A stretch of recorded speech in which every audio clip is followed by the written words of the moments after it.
감사하는 만큼 행복합니다는 저희의 제목으로 은혜를 나누기를 원합니다. 이 세상에 가장 풀기 어려운 수학이 하나가 있습니다. 가장 풀기 어려운 셈법이 어떤 셈법일까? 지금까지 살아오면서 받은 은혜를 헤아려 보는 것입니다. 왜 지금까지 삶의 여정 가운데 베푸신 은혜를 헤아려 보는 것이 어려운 셈법일까? 우선 첫 번째로는 하느님께서 우리 가운데 베푸신 은혜는 측량할 수 없는 은혜이기 때문이라고 할 수가 있습니다. 자격이 안 되는데 무한대의 사랑을 허락해 주셨습니다. 용서할 수 없는 죄를 짓고 지어가며 살고 있는데 1만 가지 죄를 예수께서 십자가의 피를 흘려 생명으로 값없이 은혜 안에 우리 모든 죄와 허물을 용서해 주셨습니다. 자격이 안 되는데 하나님의 은혜 안에 성도로 불러주셨고, 공로가 없는데 일한 것이 없는데도 불구하고 예수님의 은혜로 값없이 하나님의 자녀가 되었습니다. 헤아릴 수 없는 은혜, 무한대의 은혜를 입었습니다. 그래서 받은 은혜를 헤아리는 것은 불가능한 셈법이라고 할 수가 있는 것입니다. 또 두 번째, 왜 받은 은혜 헤아리는 것이 어려운 셈법일까? 사람마다 받은 은혜는 쉽게 잊어버리고 받을 은혜를 기억하기 때문이라고 할 수가 있는 것입니다. 99가지 수만 가지 은혜를 받았는데 받은 은혜는 잊어버리고 한 가지 받을 은혜를 기억하고 세마는 게 우리들의 모습이라고 할 수가 있는 것입니다. 메틀리는 감사는 수학에서 더하기도 같아서 감사하면 거기에 하나님의 축복이 더해지고 더해지는 인생을 살아갈 수가 있다. 그러나 반대로 원망과 불평은 불씀과도 같아서 우리가 원망하면 하나님의 축복과 하나님의 은총을 한 가지씩 거둬가신다 라고 말한 적이 있습니다. 현대 사회를 가리켜서 풍요 속의 빈곤이라고들 말합니다. 경제적으로 빈곤한 게 아닙니다. 사회적으로 빈곤한 게 아닙니다. 경제적으로는 풍성합니다. 사회적으로 넉넉합니다. 부족함이 없습니다. 1만 가지 넘치는 축복을 받고 살아갑니다. 근데 감사가 없습니다. 영적으로, 실존적으로, 내면적으로 빈곤한 모습이라고 할 수가 있는 것입니다. 또 현대 사회를 가리켜서 더 모아라고 하는 그런 시대라고 말할 때가 있습니다. 가진 것 가지고는 만족을 못합니다. 더 많이 가져야 되고, 더 많이 알아야 되고, 더 많이 누려야 되고, 이미 받은 것에 대해서는 감사할 줄 모르고 살아가는 시대, 감사를 상실한 시대가 현대 시대라는 것입니다. 세상에는 은혜를 깨닫고 사는 사람이 있고 은혜를 모르고 사는 사람들이 있습니다. 인생이 무상하다는 것을 알면 불교인이라 말하고, 사람과 사람 사이의 도리를 알면, 윤리적인 도리를 알면 유교인이라고 말하고, 받은 바 은혜를 알면 기독교인이라고 말합니다. 세상의 모든 종교와 가치와 철학들은 자력 종교이고, 자기가 노력하고 자기가 힘써서 자기가 땀 흘린 결과를 먹는 세상이라고 할 수가 있습니다. 그러나 기독교는 그렇지 않습니다. 기독교는 시작도 은혜요, 마지막도 은혜입니다. 우리 힘으로 구원받는 것이 아니고 우리 능력으로 여기까지 온 것이 아닙니다. 하나님 은혜로 여기까지 지내는 것입니다. 그래서 은혜를 알면 기독교인이고 은혜를 모르면 기독교인이 아닌 것입니다. 은혜를 알면 감사하는 성도가 되고 은혜를 모르면 감사하지 못하는 신자가 되어지는 것입니다. 여러분, 교회 다닌다고 다 기독교인이 아닙니다. 은혜를 알고 감사할 수 있어야 진정한 기독교고 진정한 신자라고 할 수가 있는 것입니다.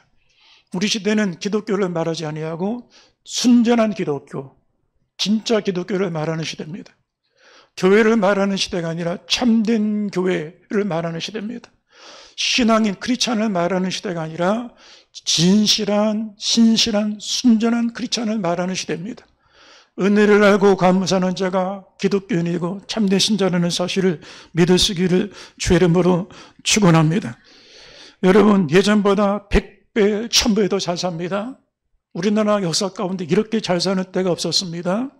그런데도 사회는 점점 각박해지고 메말라 갑니다. 가정마다 넘쳐납니다. 부족함이 없습니다. 근데 가정은 더 살벌합니다. 각박해져 있습니다. 메말란 가운데 살아갑니다. 실력 있는 사람, 능력 있는 사람, 재물 많은 사람, 지식 있는 사람은 많지만 감사하는 사람이 없습니다. 사람은 많은데 감사하는 사람이 희귀한 시대입니다. 일할 것은 많으나 추수할 일꾼이 적으니 너희는 아버지께 구하여 추수할 일꾼을 보내어달라고 기도하라고 말씀하셨습니다. 일꾼이 많은데, 일할 것이 많은데 일꾼이 없다는 것입니다. 은혜 받은 사람 많은데 감사하는 사람 적고, 축복받은 사람 많은데 감사하는 사람 적고, 배움이 있는 사람 많은데 감사하는 사람이 적고, 직분 받은 사람 많은데 감사하는 사람이 적은 시대라고 할 수가 있는 것입니다. 은혜를 아는 사람이 귀한 시대입니다. 여러분, 하나님은 은혜를 깨닫고 사는 성도들에게 더욱 크신 은혜와 축복을 함께 하신다는 사실을 믿으시기를 주의 이름으로 축원합니다. 여러분, 큰 사람 데려가지 말고 감사하는 사람 되는 게 먼저입니다. 좋은 대학 가는 게 먼저가 아닙니다. 감사하는 사람 되는 게 먼저입니다. 여러분, 대학이 전부가 아닙니다. 살벌하게 인생을 살아가고 세상을 다 경쟁 대상으로 알고 살아간다면 인생이 얼마나 메마르고 강박하게 살아갑니까? 좋은 직장 구하는 게 먼저가 아닙니다. 감사하는 사람 되는 게 먼저인 것입니다. 성공하는 사람이 되려고 하기 전에 감사하는 사람 되는 게 먼저입니다. 축복을 구하는 사람이 되기 전에 감사하는 사람 되는 게 먼저인 것입니다. 할렐루야. 문제는 환경이 어떤가에 달려있는 게 아닙니다. 내 안에 감사하는 믿음이 있는가가 먼저라고 할 수가 있는 것입니다. 환경에 따라서 내가 좋은 환경이 되면 감사할 수 있는 사람은 언제든지 원망하며 살아갈 수가 있습니다. 그러나 내 마음속에 감사하는 믿음이 들어와 있는 성도들은 이런 일을 당하든지 저런 일을 당하든지, 내가 빈부에 처하든지 내가 천한데 처하든지 예수의 이름으로 감사하며 살아갈 수 있게 되어지는 것입니다. 사도 바울은 골로새 교회 성도들에게 그리스도의 평강이 너희 마음을 주장하게 하고 무슨 말을 하든지 무슨 일을 하든지 예수 그리스도의 이름으로 항상 아버지께 감사라고 보냈습니다.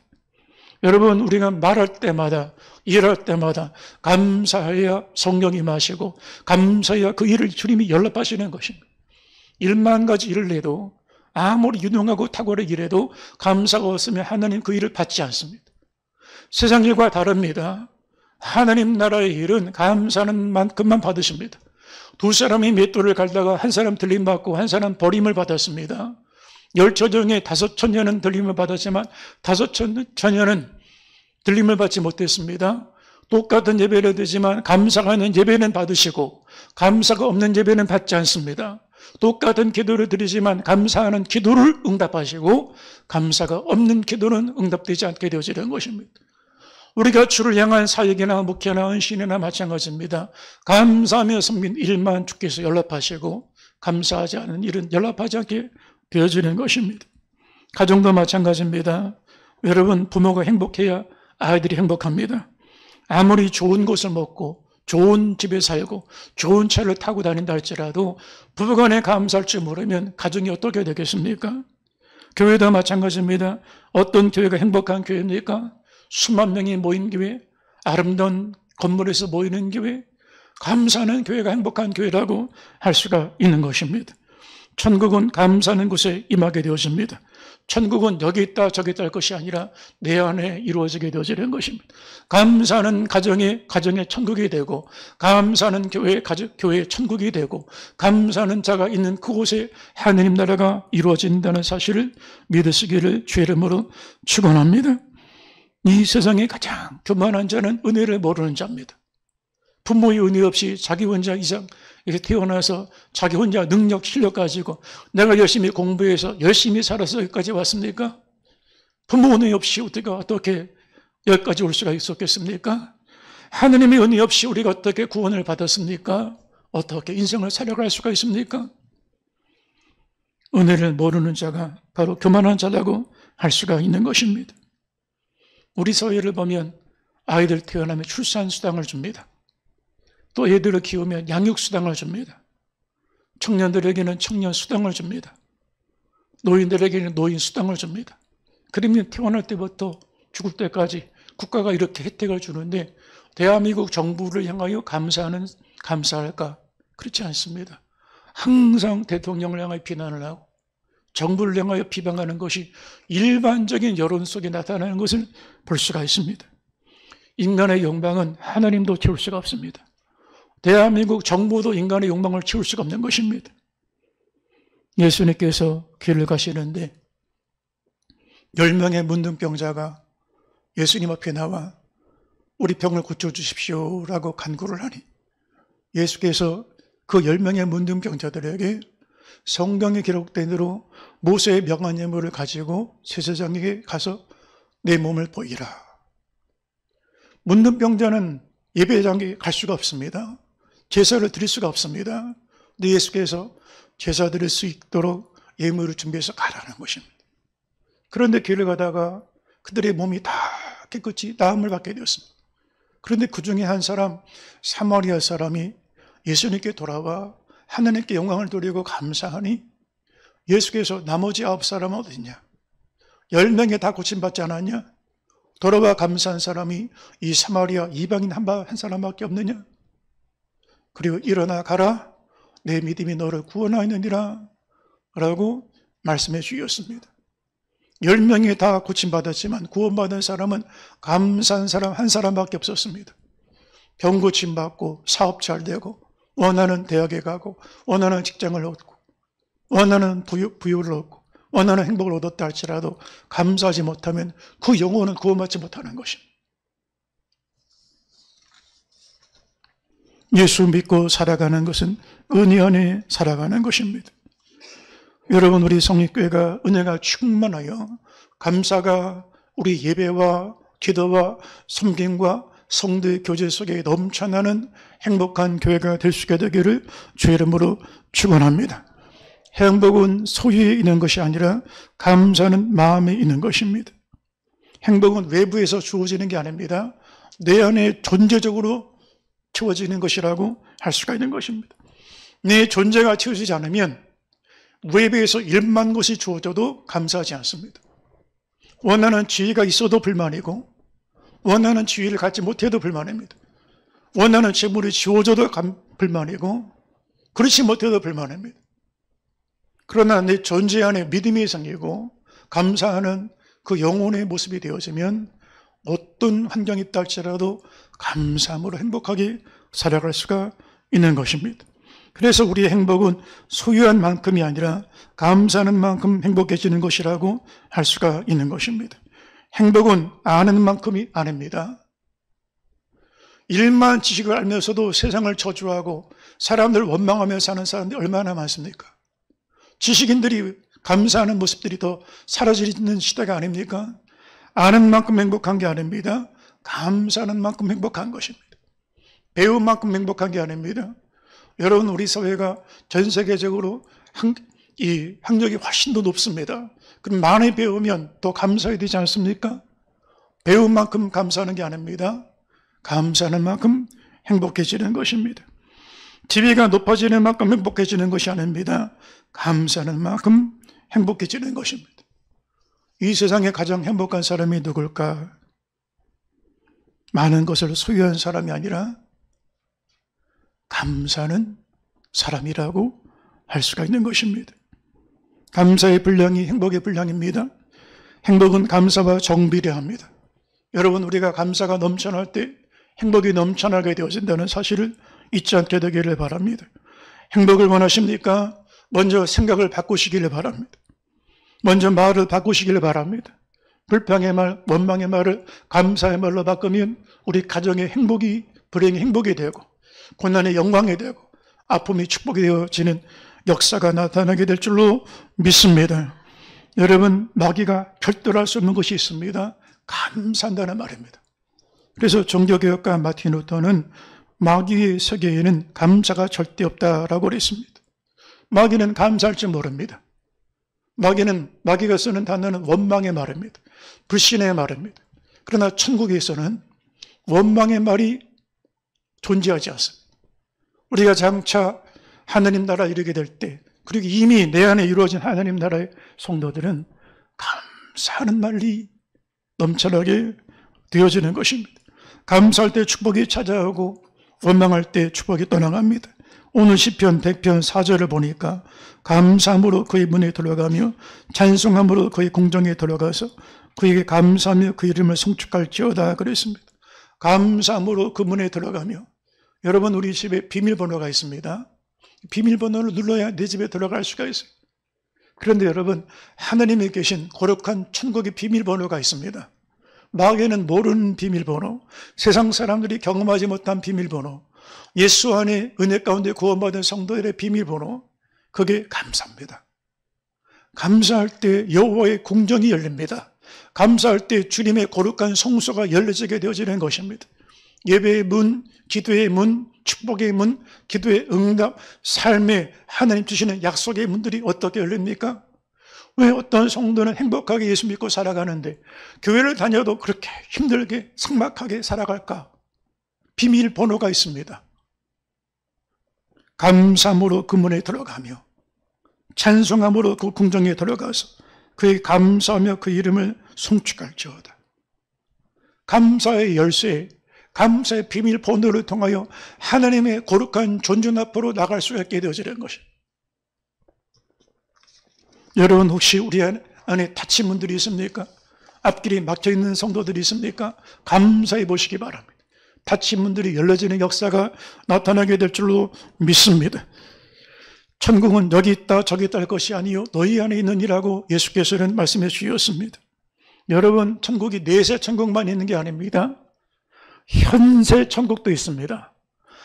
예수 믿고 내 안에 하나님이 임하시면 거기가 천국입니다. 내 안에 감사가 있으면 거기가 천국입니다. 천국 꼭 죽어서만 경험하는 건 아닙니다. 현세 천국을 경험하지 못하면 내세 천국이 없습니다. 여기서 천국 경험해야 그날 그때의 하나님 나라의 천국을 경험하게 되어지는 것입니다. 축복이 먼저가 아닙니다. 축복받을 그릇을 준비하는 것이 우선이라고 할 수가 있습니다.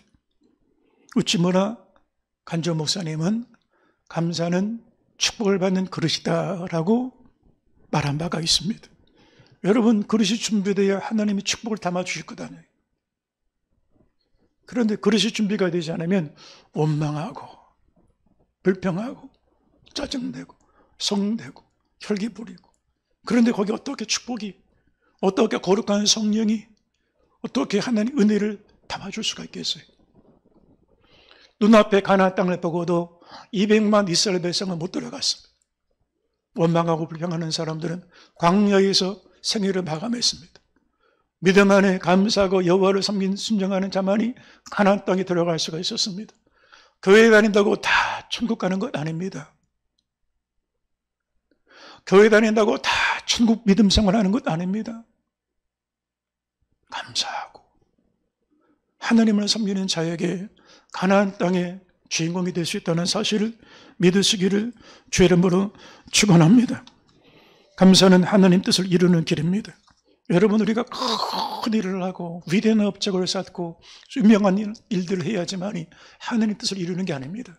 하나님 뜻은 저 하늘 멀리 있는 것이 아니고 저 땅 밑에 음부에 내려져 있는 것도 아닙니다. 여호와의 말씀이 내 입에 가까우니 주께서 우리 가운데 가까우시느니라. 여러분, 하나님 뜻은 가까이 있습니다. 그것이 무엇입니까? 어려운 것도 아닙니다. 기뻐하는 것입니다. 항상 기뻐하는 것입니다. 감사하는 것입니다. 범사에 감사하는 것입니다. 기도하는 것입니다. 쉬지 않고 기도하는 것입니다. 이것이 우리를 향한 하나님의 뜻이라는 것입니다. 내가 위대한 일을 내서 부모에게 기쁨이 되지, 아니요. 부모의 뜻은 거기 있지 않아요. 그냥 평상시에 감사하며 사는 거예요. 평상시에 행복하게 즐겁게 사는 거예요. 내가 유명해지고 업적을 쌓고 큰 능력자가 되어야지 부모의 기쁨이 되는 것 아닙니다. 하나님 뜻이 그렇게 멀리 있지 않습니다. 어려운 것이 아닙니다. 감사하며 살아가는 것이 하나님의 뜻이라는 사실을 믿으시기를 바랍니다. 그러면 어떻게 감사하며 살아갈까? 지극히 작은 것에 감사해야 하는 것입니다.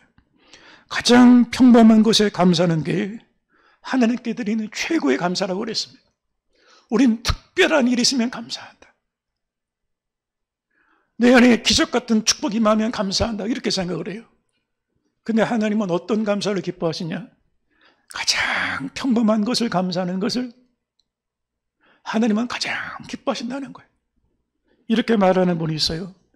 목사님, 제가 지금 암투병 중인데 하나님이 내 암병을 고쳐주시면 제 재산의 절반을 바치겠습니다.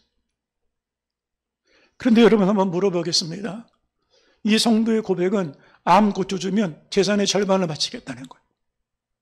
그러면 지금까지 살아오시면서 암 한 번 안 걸리고 군수술 한 번 안 받고 지금까지 내 손 내 발로 걷고 그리고 건강하게 음식 먹고 살아왔으면 어떤 사람이 더 큰 축복을 받은 사람입니까? 암에 걸렸다가 나음받은 사람이 더 큰 축복을 받았습니까? 평상시 평범하게 일상 속에 아무 별탈 없이 무탈하게 병고 없이 살아온 게 더 큰 축복입니까? 여러분에게 두 가지 축복 중에 고르라면 어떤 축복을 구하시겠습니까? 암에 걸렸다가 고침받는 걸 구하시겠습니까? 아니면 일상 속에 평범하게 사는 걸 구하시겠습니까? 그러면 어떤 감사로 또 뜨거운 감사를 드려야 되겠습니까? 암에 고쳐주시면 재산의 절반이 아니라 전체를 드려도 아깝지 않을 텐데 평범하게 살 때는 왜 감사를 잃어버리고 살아갑니까? 왜 이걸 당연하다고 생각을 합니까? 일상 속에 감사하는 게 진짜 신앙입니다. 신앙은 특별한 게 아닙니다. 한국교회가 자꾸 특별 집회, 특별 작정 집회 이런 시간들을 많이 가져요. 왜 그럴까요?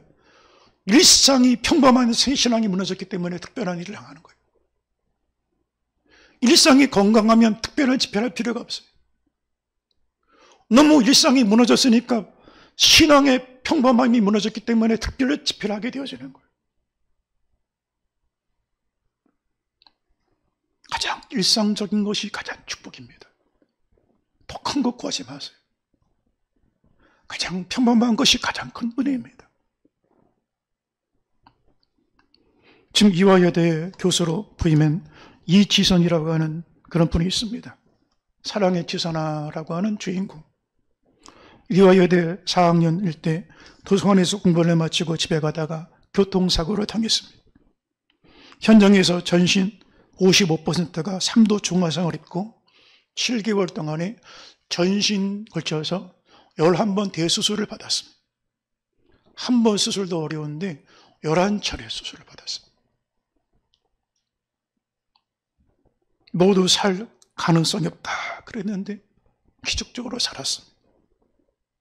그리고 온몸이 다 흉터로 그냥 보기 어려운 정도의 그런 모습이 되고 말았습니다.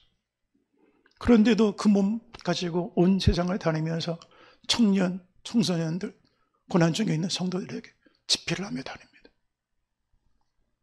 그가 이런 고백을 했습니다. 짧아진 8개의 손가락을 쓰면서 손톱이 얼마나 중요한지를 알게 됐다. 혹시 이 자리에 손톱 때문에 감사해 본 적 있습니까? 손톱이 이렇게 중요한 것이구나 알았다. 1인 10역을 해내는 엄지손가락으로 생활하고 글 쓰면서 엄지손가락이라도 남겨진 하나님께 감사했다. 눈썹이 없어서 무엇이든지 여과 없이 다 눈으로 흘러들어가는 걸 보면서 눈썹이 이렇게 소중한 것인 걸 알았다. 막대기처럼 굽혀지지 않은 오른팔을 보면서 이 관절이 이렇게 소중한 것이구나 그걸 알았다. 피부 이식 수술을 받고 손가락이 잡혀지지 않은 걸 보면서 이 손가락에 주름이라는 거, 주름이 잡혔다는 게 이렇게 소중한 것이구나를 알았다. 이지선 씨는 은혜를 아니 손톱도 손가락 주름도 이 관절 뼈 마디마디도 폈다가 우물었다 할 수 있는 이 자체도 은혜고 축복이고 사랑이라는 거예요. 우리가 이런 대형 사고를 만나지 않았잖아요. 특별한 일에만 특별한 감사, 위대한 일에만 위대한 감사를 드리는 것은 여러분 일상이 없기 때문에 그런 거예요. 가장 평범한 것이 가장 큰 축복입니다. 가장 작은 것이 가장 큰 은혜입니다. 남편과 아내가 건강하게 서로 맞아볼 수 있는 게 은혜고, 부모 자식이 행복하게 사랑할 수 있는 게 은혜 아닙니까? 뭘 더 기대합니까? 어떤 걸 바라고 살아갑니까? 어떤 사람에게 가장 일상적인 것이, 우리에게는 일상적이지만 어떤 사람에게 특별한 은혜입니다. 우리에게는 주일 예배 드리는 게 당연하죠. 일상적이죠. 그러나 북한의 지하교인들에게는 숨지기고 예배 한번 자유롭게 드리는 게 평생의 기도 제목입니다. 또한 고난과 아픔 속에서도 감사해야 되는 것입니다. 좋을 때 감사, 내 뜻대로 될 때 감사하는 건 누구나 할 수가 있는 거예요. 예수 믿지 않는 사람도 할 수 있는 감사입니다. 그러나 믿음 안에 살아가는 성도들은 어려우면 어려울수록 더 감사합니다. 환난과 고난 중에 시련 중에 있을 때 불같은 시험을 만날 때 더 뜨거운 감사를 드리게 되었습니다. 여러분, 전 세계적으로 많이 알려진 여성 지도자 중에 오프라 윈프리라고 하는 여성 방송인이 있습니다. 1년에 2억 6천만 달러, 우리 돈으로 3,400억 정도 수입을 벌어들입니다. 그런데 이 오프라 윈프리의 출생과 성장은 참 이렇게 모진 인생, 이렇게 고통받은 인생이 있을까 할 정도로 비참한 인생을 살았습니다. 남부의 미시시피주 지역에서 인종차별이 심한 흑인 가정에 그 어머니가 강간을 당하여 오프라 윈프리를 낳습니다. 그래서 미혼모 사생아로 태어났습니다. 그리고 어린 시절에 할머니가 매일 가축박을 합니다. 매질을 하고 욕설을 하고 그렇게 저주를 받으며 자랐습니다. 그리고 어머니는 파출부기를 하고 9살 나이에 친척에게 성폭행을 당합니다. 그리고 주변인에게 성폭행을 당해서 14살 청소년 나이 아기를 낳는데 아기가 그만 몇 개월 만에 죽습니다. 그래서 비참해서 절망 중에 있다가 마약을 하기도 하고 100kg가 넘는 고도 비만에 빠지기도 하고 인생을 그렇게 포기하는 마지막 끝자락에 살다가 믿음을 갖습니다. 은혜를 받습니다. 그리고 그 삶에 소망을 찾게 되었습니다. 오프라 윈프리 인생을 바꾼 두 가지가 있는데, 첫 번째는 책을 읽는 것이고 두 번째는 감사 일기를 쓰는 것이었습니다. 친구가 없으니 책 읽는 것에 몰두해서 때로는 자기끼리는 강아지 앞에서도 성경을 읽어주기 시작을 했습니다. 매일같이 책을 손에서 놓지 않았습니다. 그리고 매일같이 감사 일기를 쓰는데 하루에 5가지씩 감사하는 걸 썼습니다. 이번에 감사 일기장에 이런 내용이 있습니다. 하나님, 거뜬하게 잠자리에서 일으켜 주셔서 감사합니다. 유난히 눈부시고 파란 하늘을 보게 해주셔서 감사합니다. 점심때 맛있는 음식을 먹게 해주셔서 감사합니다. 얄미운 짓을 하는 동료에게 성질내지 않게 해주셔서 감사합니다. 좋은 책을 읽었는데 그 책을 써준 작가에게 감사합니다. 근데 감사하니까 자존감이 회복되는 거예요. 나는 이 세상에 가장 소중하고 존귀한 존재이구나. 또 감사하니까 자존감만 회복되는 게 아니라 다른 사람에게 행복을 주는 사람이 되는 거예요. 오프라 윈프리 곁에 가면 사람들이 자기 속내를 꺼내놓습니다. 다른 토크쇼에서는 사회자한테 말하지 않는데 이상하게 오프라 윈프리 앞에 서면 통곡을 합니다. 아픔이 다 쏟아져서 얘기가 나와요. 위로하는 능력이 임하기 시작하는 거예요. 여러분, 감사하면 내 자존감이 회복될 뿐만 아니라 내 심령이 이렇게 높아지는 거예요. 존귀한 하나님의 자녀의 신분이 회복되는 거예요. 인생의 목적이 존귀해지는 거예요. 사명이 회복되게 되는 거예요. 그래서 나만 알고 사는 비참한 인생이 아니라 세상을 행복하게 만들어주고 위로해주며 살아가는 구원의 통로가 되어지는 것입니다. 이 자리에 있는 우리 성립교회 모든 성도들은 추수감사주를 맞이하면서 감사절, 절기감사가 아니라 1년 365일 감사.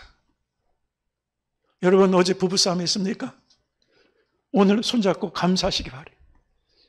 아멘이 없네. 여러분 혹시 어제 아빠한테 엄마한테 쓴소리 들었어요? 돌아가면서 아빠, 엄마 감사해요 라고 고백해 보세요. 여러분 천국이 멀리 있지 않습니다. 바로 그 속에 진정한 이 감사의 기쁨이 넘쳐나는 행복한 성도들 되시기를 주의 이름으로 축원합니다. 우리 함께 통성으로 기도하겠습니다. 거룩하신 아버지 하나님, 해마다 맞이하는 추수감사할 줄이지만 더 큰 것을 구하고 더 특별한 것을 구하면서 지내왔던 우리 교만했던 마음들을 내려놓게 도와주시고, 가장 작고 평범한 것이지만 일상 속에 주를 바라보며 감사하며 살아가는 믿음의 성도들이 되게 도와주시옵소서. 예수님의 이름으로 기도합나이다. 이찬미 청년 남아서 하나님 앞에 특성을 올려드리겠습니다.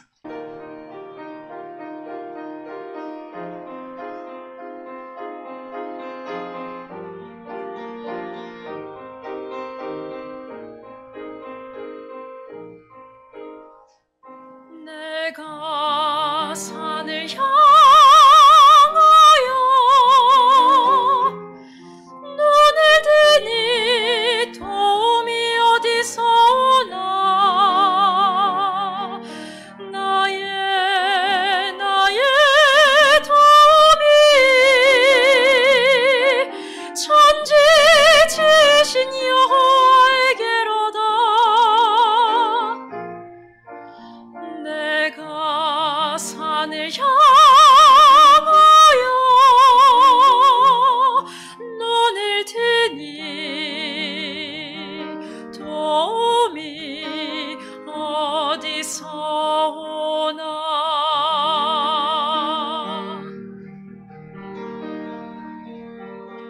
우리 주 여호와가 너를 넘어지지 않게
노래하리니 도미 여호와